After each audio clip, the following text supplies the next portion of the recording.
Hi guys, today we're doing pastels. We're also doing a still life that I've set up here, as you can see, of a couple of persimmons. I'm going to be showing how to do lost and found edges, make it very painterly. I've already done a thumbnail sketch. Although I've got the real thing there, it's always best to do a bit of a thumbnail just to get your lights and darks and just to get a feeling of what the shapes and that are that you're going to do. It just makes the painting process a little bit easier for you. I've also already chosen my colours. I'm going to be using some of the mini sets. There goes my dog. There's somebody walking past. Poor people. We live opposite a pub and they just go mad. What can you do? These are the colours I'm going to predominantly be using. Quite easy. I've just picked out the red orange half stick set of 8 that you can get from Unison's. I think they're around about, or they were around about 12 quid. They're an absolute bargain. And also the Unison half stick sets. They appear in one of my other videos, all about how to keep costs down when you're learning and practicing and trying to find out what pastels you really want to use. Anyway, they're the ones that I'm going to be mainly using during this. I'm lucky enough to, over the years, accumulate quite a few sets of pastels. So, you don't need this many, really. Well, you do. When you become a pastel artist, you seem to want more and more and more colours. It becomes an addiction. But you don't need this many. That's set there. Okay, so I'll just start off with a basic sketch. Using my view catcher, I'll be looking through that at my reference there, on my still life, and putting down some basic marks.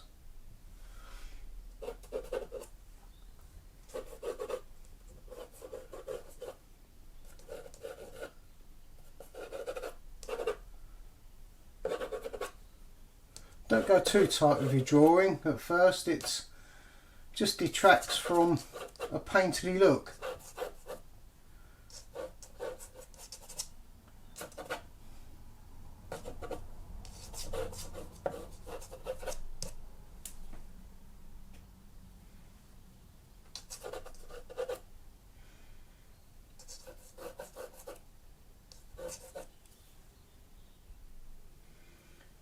As you can see on this drawing, I've gone a little bit too far over to my right hand side, so I want to put that a little bit over there, maybe reduce the size of that. So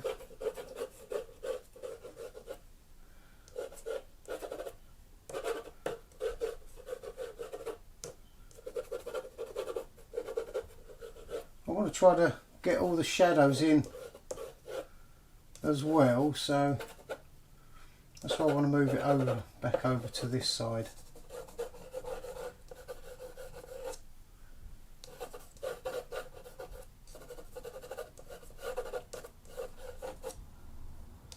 With those shadows going off a little bit there.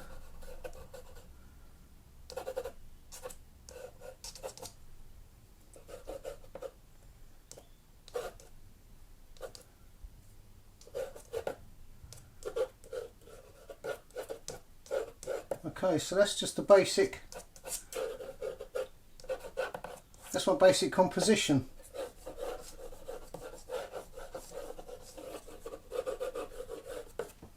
Okay.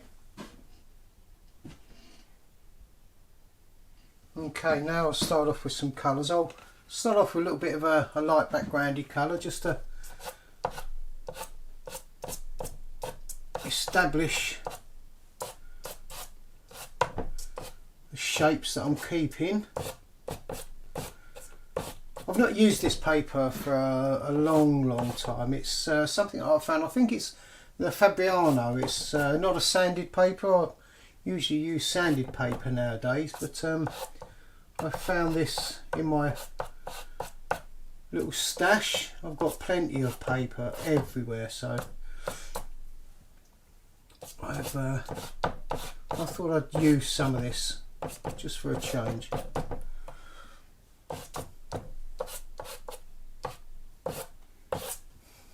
Okay.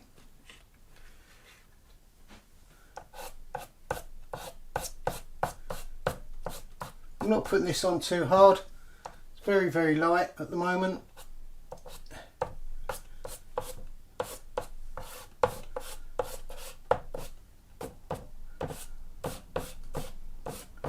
The nice thing about this is the persimmons being orange and the backdrop being blue, they're the complementary colours, so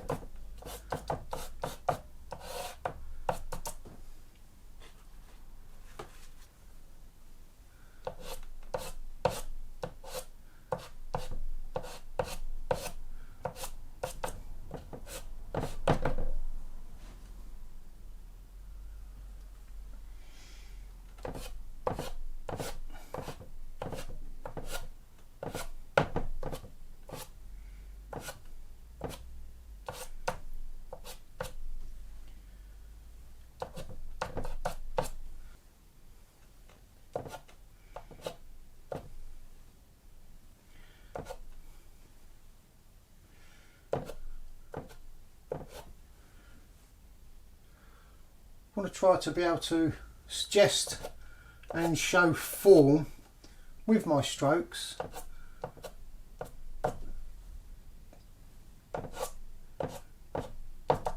As I say, this is just a bit of a study.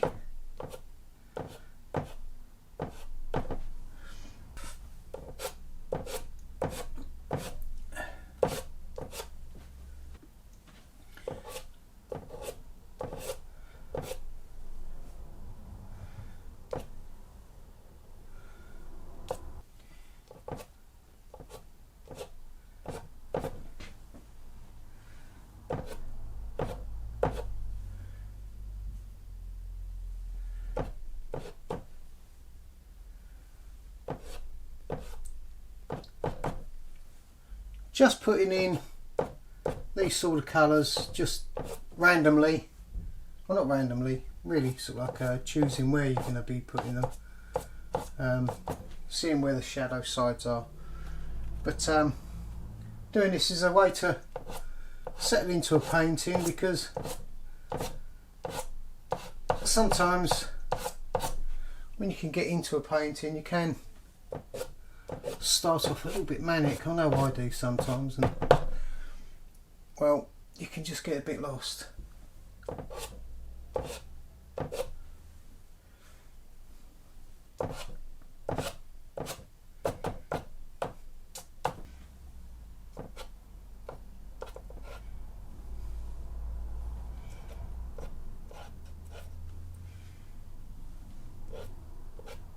Okay, I'm just establishing where these leaves are on the persimmon.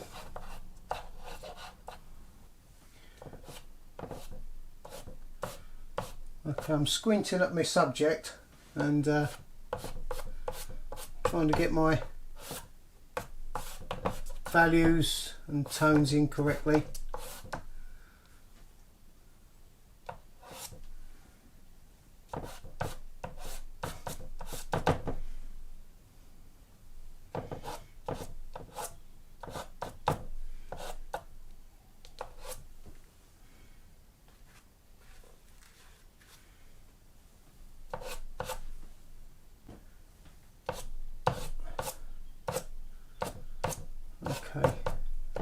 At this stage, while getting the tones and values in a little bit better, keep stepping back, keep looking at what you're doing. Bring some of the background colours into the subject, and also put some of the subject colours into the background. It gives it much more of a painterly feel.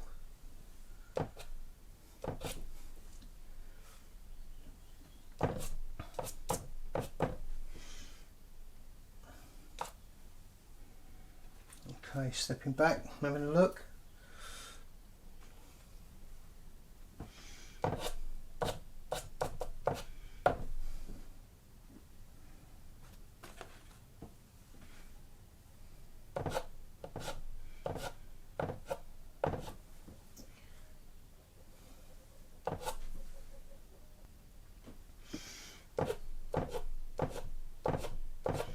not sure, I can't remember how many.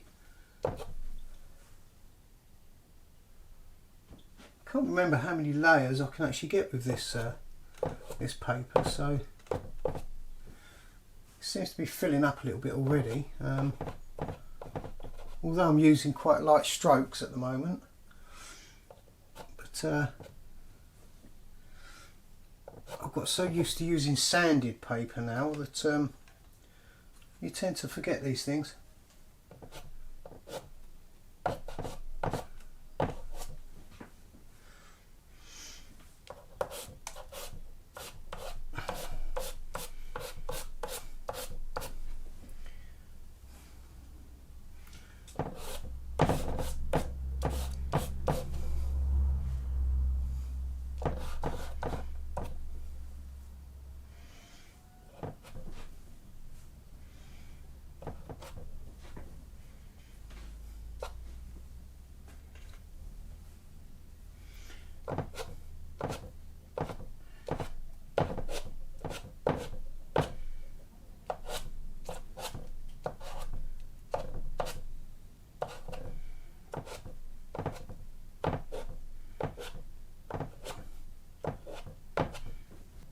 I'm trying my hardest to only use these two palettes of colours that I've put out, but you can't always get the subtle nuances, so I may have to take from some of my other stock, but we'll see. Okay, whilst I'm at this stage, I'll be looking through my colour catcher at some of the colours here and then putting it against my subject. It's mainly the shadows, trying to get these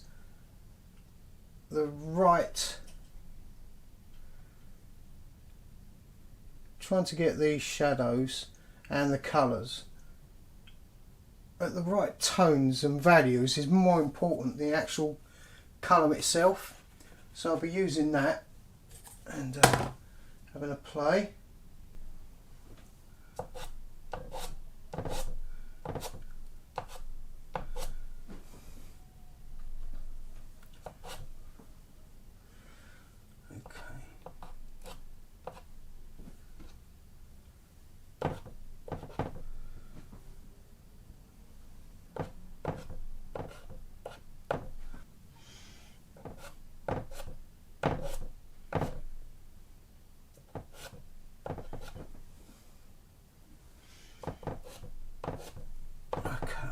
Putting something a little bit darker around these. The tooth seems to be filling up already on here, so I don't think I'll be able to put too many more layers on this paper.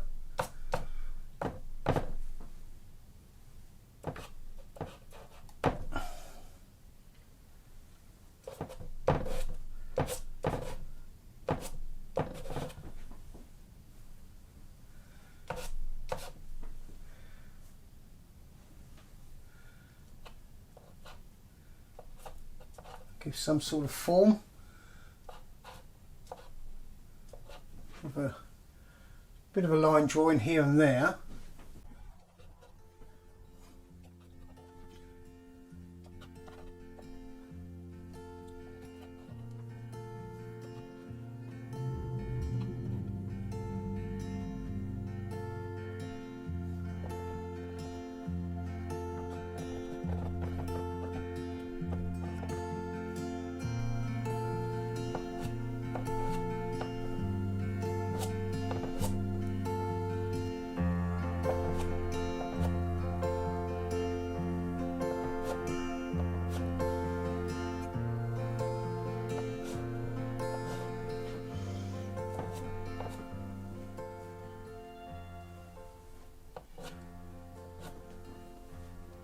Still life there. There's a bit of a reflected light going on there,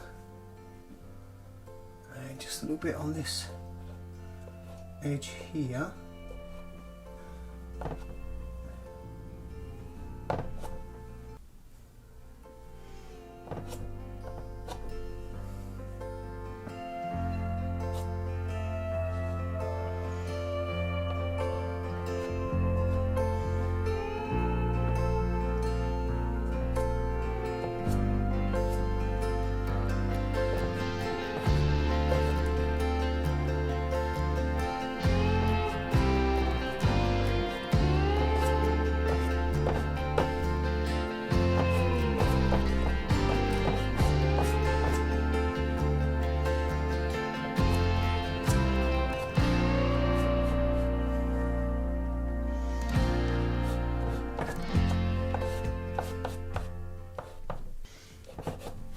Okay, I'm at a stage now where I want to do something about this background because it looks a little bit scrubby.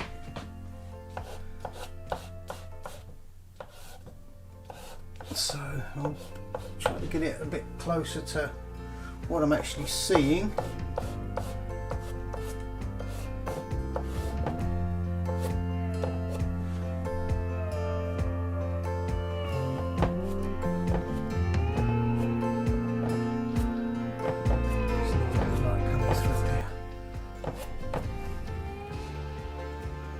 Squinting all the time.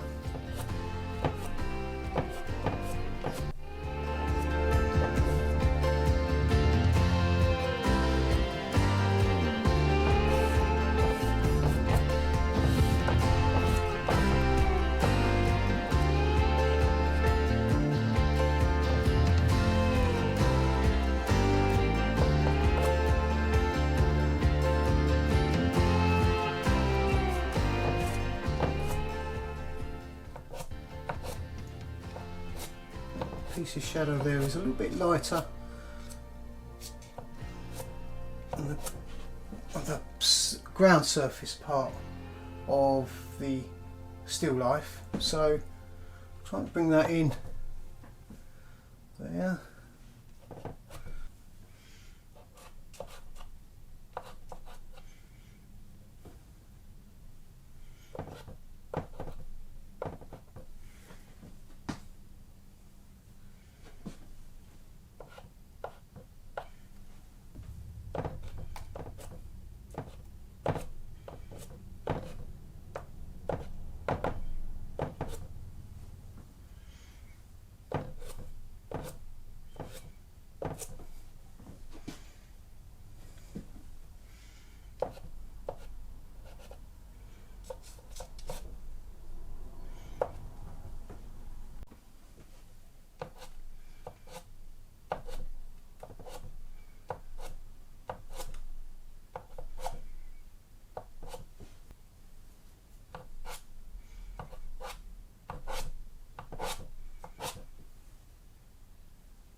Okay, thanks a lot for watching and joining me again today. I've just put a board around it. I didn't put any tape around to take it off because this paper's quite thin, so I didn't bother with that, but that gives it a little bit of an impression of what it looked like. Hope you enjoyed that. I enjoyed painting it, nice and loose.